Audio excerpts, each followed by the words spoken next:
যারা মানুষকে কল্যাণের দিকে আহ্বান করবে। কোন দিকে আহ্বান করবে? কল্যাণের দিকে। কল্যাণ কোনটা বলেন তো? ইসলাম ছাড়া বাকি পথ কি কল্যাণের পথ? যদি না হয়ে থাকে ইসলামের পথটাই কল্যাণের পথ।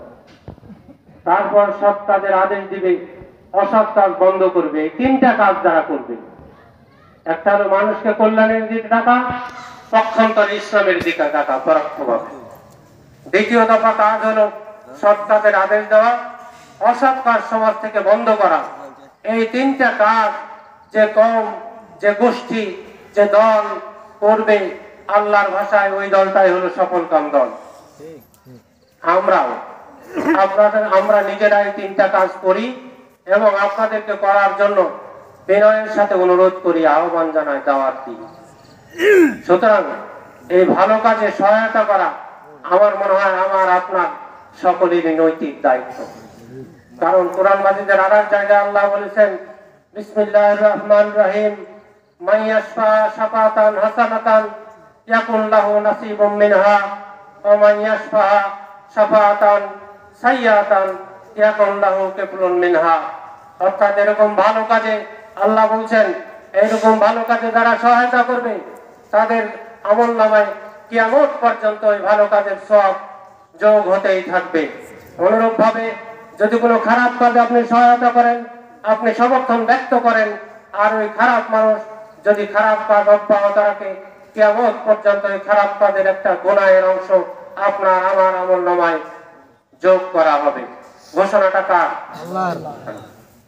সুতরাং তাই বিনয়ের সাথে অনুরোধ করব, আমার আপনার যে আমানত আছে, সামনের দিনে যেটা আমার আপনার আমানতকে প্রয়োগ করতে হবে, আপনার বিবেকের কাছে প্রশ্ন করে আল্লাহর দেওয়া নির্দেশের আলোকে আপনি সিদ্ধান্ত নেবেন, এটাই আমার বিনীত অনুরোধ। আর যদি সত্যিকার অর্থে আল্লাহ ভাগ্যে রাখে, আল্লাহ ভাগ্যে না রাখলে কিছু হবে না। এই যে আমার মাওলানা সাহেব বলেছেন,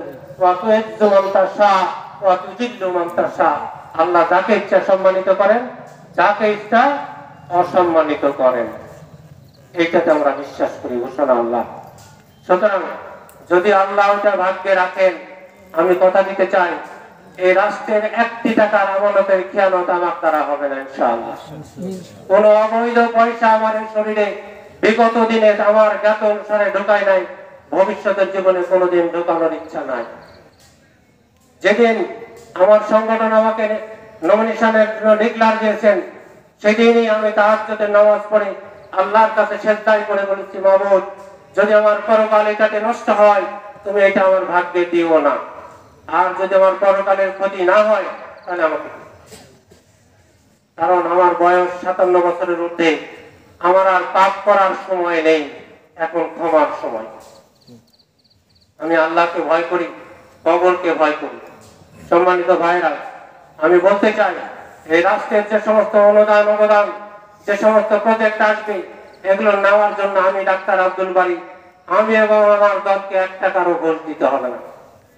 বিগত দিনে ভর্তি হওয়ার পর থেকে খেয়াল করেছি, কোন জায়গার বরাদ্দ আসছে আগেই ভর্তুকি দিতে হয়, তালিকায় নাম লিখে দিতে হয়, তারপরেও বাদ পড়ে। এই রেওয়াজ আমার জানা আছে, আমার এটা জানা জিনিস।